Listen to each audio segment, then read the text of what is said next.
Hi everyone, welcome back to my channel.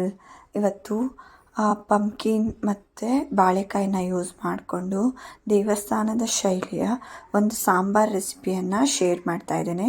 ಇದು ತುಂಬ ರುಚಿಕರವಾಗಿ ಸಹ ಇರುತ್ತೆ. ಇದಕ್ಕೆ ಈರುಳ್ಳಿ ಬೆಳ್ಳುಳ್ಳಿ ಏನೂ ಸಹ ಯೂಸ್ ಮಾಡೋದಿಲ್ಲ. ಮೊದಲಿಗೆ ನಾನಿಲ್ಲಿ ಒಂದು ಪಂಪ್ಕಿನ್ನ ತೊಗೊಂಡಿದ್ದೀನಿ, ಹಾಗೆ ಒಂದು ಬಾಳೆಕಾಯಿಯನ್ನು ಇಲ್ಲಿ ನಾನು ತೊಗೊಂಡಿದ್ದೀನಿ.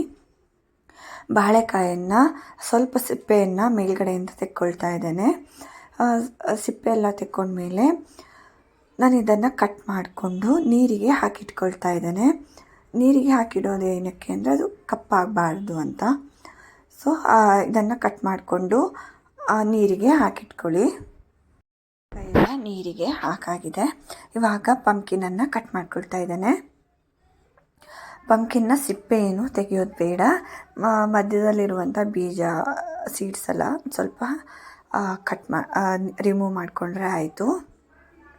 ಹಾಗೆ ಏನು ಪಂಪ್ಕಿನ್ ಇದೆ ಅದರ ಸೀಡ್ಸನ್ನೆಲ್ಲ ಹಾಗೆ ಸುಮ್ಮನೆ ಡಸ್ಟ್ಬಿನ್ಗೆ ಎಸೆಯೋಕ್ಕೆ ಹೋಗ್ಬಿಡಿ. ಇದನ್ನು ಚೆನ್ನಾಗಿ ಕ್ಲೀನ್ ಮಾಡಿ ಬಿಸಿಲಿಗೆ ಹಾಕಿಟ್ಕೊಂಡ್ರೆ ತಿನ್ನೋದಕ್ಕೆ ತುಂಬ ಚೆನ್ನಾಗಿ ಆಗುತ್ತೆ. ಸ್ವಲ್ಪ ಉಪ್ಪು ಹಾಕಿ ಸ್ವಲ್ಪ ಫ್ರೈ ಮಾಡಿಕೊಂಡ್ರೆ ತಿನ್ನೋದಕ್ಕೆ ತುಂಬಾ ಚೆನ್ನಾಗಿರುತ್ತೆ.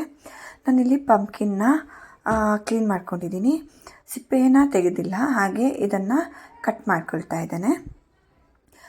ಕಟ್ ಮಾಡ್ಕೊಂಡಂಥ ಪಂಪ್ಕಿನ್ನ ನೀರಿಗೆ ನಾನಿಲ್ಲಿ ಹಾಕಿಟ್ಕೊಳ್ತಾ ಇದ್ದೇನೆ. ಹಾಗೆ ನಾನಿಲ್ಲಿ ಒಂದು ಸ್ವಲ್ಪ ತೊಗರಿಬೇಳೆಯನ್ನು ವಾಶ್ ಮಾಡಿ ಇಟ್ಕೊಂಡಿದ್ದೀನಿ.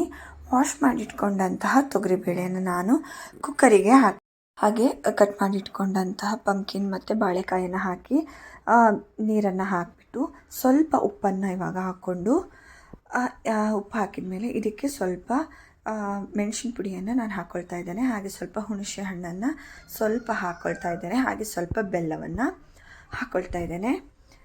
ಹಾಕ್ಕೊಂಡು ಮುಚ್ಚಳವನ್ನು ಮುಚ್ಚಿ ಇದನ್ನು ಒಂದು ಇಲ್ಲ 2 ವಿಷಲ್ನ ಹೊಡೆಸ್ಕೊಂಡ್ರೆ ಸಾಕು. ಇದು ವಿಷಲ್ ಆಗೋ ತನಕ ನಾವು ಮಸಾಲೆಗೆ ರೆಡಿ ಮಾಡ್ಕೊಳ್ಳೋಣ. ನಾನಿಲ್ಲಿ ಸ್ವಲ್ಪ ಒಣಮೆಣಸಿನ್ಕಾಯಿ ತೊಗೊಂಡಿದ್ದೀನಿ. ಹಾಗೆ ಸ್ವಲ್ಪ ಕೊತ್ತಂಬರಿ, ಉದ್ದಿನಬೇಳೆ, ಮೆಂತ್ಯ, ಜೀರಿಗೆ, ಸ್ವಲ್ಪ ಕರಿಬೇವು ಸೊಪ್ಪನ್ನು ತೊಗೊಂಡಿದ್ದೀನಿ. ಇವಾಗ ಇದನ್ನು ಫ್ರೈ ಮಾಡ್ಕೊಳ್ಳೋಣ ಮಸಾಲೆಗೆ. ನಾನಿಲ್ಲಿ ಕೊಬ್ಬರಿ ಎಣ್ಣೆಯನ್ನು ಯೂಸ್ ಮಾಡ್ತಾ ಇದ್ದೇನೆ. ಕೊಬ್ಬರಿ ಎಣ್ಣೆನ ಪಾತ್ರೆಗೆ ಹಾಕೊಳ್ಳಿ. ಕೊಬ್ಬರಿ ಎಣ್ಣೆ ಸ್ವಲ್ಪ ಬಿಸಿ ಆದಮೇಲೆ ನಾನು ಫಸ್ಟಿಗೆ ಒಣಮೆಣಸಿನ್ಕಾಯನ್ನು ಚೆನ್ನಾಗಿ ಫ್ರೈ ಮಾಡ್ಕೊಳ್ತಾ ಇದ್ದೇನೆ. ಫ್ಲೇಮ್ ಬಂದು ಲೋವಲ್ಲೇ ಇಟ್ಕೊಂಡು ಫ್ರೈ ಮಾಡಿಲ್ಲ ಅಂದರೆ ಎಲ್ಲ ಕಪ್ಪಾಗಿ ಬಿಡುತ್ತೆ. ಸೊ ಅದರಿಂದ ಲೋವಲ್ಲಿ ಇಟ್ಬಿಟ್ಟು ಫ್ರೈ ಮಾಡ್ಕೊಳ್ಳಿ. ಇವಾಗ ಮೆಣಸಿನ್ಕಾಯಿ ಎಲ್ಲ ಫ್ರೈ ಆಗಿದೆ. ಇದನ್ನು ತೆಗೆದು ಸೈಡಿಗೆ ಇಟ್ಕೊಳ್ತಾ ಇದ್ದೇನೆ. ಹಾಗೆ ಉಳಿದಂತಹ ಎಣ್ಣೆಗೆ ನಾನು ಕೊತ್ತಂಬರಿ, ಉದ್ದಿನಬೇಳೆ, ಜೀರಿಗೆ, ಸ್ವಲ್ಪ ಮೆಂತ್ಯಕಾಳು, ಹಾಗೆ ಸ್ವಲ್ಪ ಹಿಂಗನ್ನು ಹಾಕ್ಕೊಂಡು ಸ್ವಲ್ಪ ಫ್ರೈ ಮಾಡ್ಕೊಳ್ತಾ ಇದ್ದೇನೆ.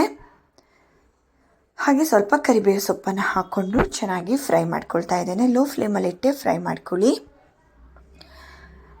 ಇದೆಲ್ಲ ಚೆನ್ನಾಗಿ ಫ್ರೈ ಆದಮೇಲೆ ಇದನ್ನು ಸಹ ನಾನು ತೆಗೆದು ಸೈಡಿಗೆ ಇಟ್ಕೊಳ್ತಾ ಇದ್ದೇನೆ. ಅಷ್ಟರಲ್ಲಿ ನಂದಿಲ್ಲಿ ಕುಕ್ಕರ್ ಕೂಡ 2 ವಿಷಲ್ ಆಗಿದೆ. ಹಾಗೆ ನಾನು ಇಲ್ಲಿ ತೆಂಗಿನಕಾಯಿ ತುರಿಯನ್ನು ಇದಕ್ಕೆ ಸೇರಿಸ್ಕೊಂಡು ಮಸಾಲೆಯನ್ನು ರುಬ್ಕೊಳ್ತಾ ಇದ್ದೇನೆ. ಮಸಾಲೆಯನ್ನು ಸ್ವಲ್ಪ ನೀರು ಹಾಕಿಬಿಟ್ಟು ಚೆನ್ನಾಗಿ ನುಣ್ಣಗೆ ಆಗೋ ತನಕ ರುಬ್ಕೊಳ್ಳಿ. ಇದನ್ನು ನಾನು ರುಬ್ಕೊಂಡು ಬರ್ತೇನೆ. ನೀರು ಹಾಕ್ಕೊಂಡು ರುಬ್ಕೊಂಡು ಬರ್ತಾ ಇದ್ದೇನೆ. ನೋಡಿ ಎಷ್ಟು ಚೆನ್ನಾಗಿ ನುಣ್ಣಗೆ ರುಬ್ಕೊಂಡಿದ್ದೀನಿ ಅಂತ. ಇವಾಗ ಗ್ಯಾಸ್ ಸಹ ವಿಜಿಲ್ ಬಿಟ್ಟಿದೆ ನೋಡಿ. ಇವಾಗ ಇದಕ್ಕೆ ಮಸಾಲೆಯನ್ನು ಹಾಕ್ಕೊಳ್ತಾ ಇದ್ದೇನೆ. ಮಸಾಲೆಯನ್ನು ಎಲ್ಲದೂ ಹಾಕ್ಕೊಂಡು ಹಾಗೆ ಮಿಕ್ಸಿ ಜಾರಿಗೆ ಸ್ವಲ್ಪ ನೀರನ್ನು ಸೇರಿಸ್ಕೊಂಡು ಆ ನೀರನ್ನು ಸಹ ಇದಕ್ಕೆ ಸಾಂಬಾರಿಗೆ ಹಾಕ್ಕೊಳ್ತಾ ಇದ್ದೇನೆ. ಇವಾಗ ಇದನ್ನು ಚೆನ್ನಾಗಿ ಮಿಕ್ಸ್ ಮಾಡ್ಕೊಳ್ಳಿ. ಮಿಕ್ಸ್ ಮಾಡ್ಕೊಂಡ್ಮೇಲೆ ಇದು ಚೆನ್ನಾಗಿ ಕುದಿ ಬರಬೇಕು. ಕುದಿ ಬರೋ ಮುಂಚೆ ನಾನು ಇದಕ್ಕೆ ಇವಾಗ ರುಚಿಗೆ ತಕ್ಕಷ್ಟು ಉಪ್ಪನ್ನು ಹಾಕ್ಕೊಳ್ತಾ ಇದ್ದೇನೆ. ಮೊದಲಿಗೆ ನಾನು ಸ್ವಲ್ಪ ಉಪ್ಪನ್ನು ಹಾಕ್ಕೊಂಡಿದ್ದೀನಿ ಬೇಯಿಸಬೇಕಾದ್ರೆ. ಇವಾಗ ಉಪ್ಪನ್ನು ನೋಡಿಕೊಂಡು ಎಷ್ಟು ಬೇಕೋ ಅಷ್ಟು ಉಪ್ಪನ್ನು ಹಾಕ್ಕೊಂಡು ಇದನ್ನು ಕುದಿಯೋದಕ್ಕೆ ಇಡ್ತಾ ಇದ್ದೇನೆ. ಚೆನ್ನಾಗಿ ಕುದಿ ಬರ್ತಾ ಇದೆ. ಚೆನ್ನಾಗಿ ಕುದಿ ಬಂದಿದೆ. ನಾನು ಇದಕ್ಕೆ ಒಗ್ಗರಣೆಯನ್ನು ಹಾಕ್ತಾ ಇದ್ದೇನೆ. ಕೊಬ್ಬರಿ ಎಣ್ಣೆಗೆ ಸ್ವಲ್ಪ ಸಾಸಿವೆ, ಒಣಮೆಣಸಿನ್ಕಾಯಿ, ಕರಿಬೇವು ಸೊಪ್ಪನ್ನು ಹಾಕ್ಕೊಂಡು ಒಗ್ಗರಣೆಯನ್ನು ರೆಡಿ ಮಾಡ್ಕೊಂಡಿದ್ದೀನಿ.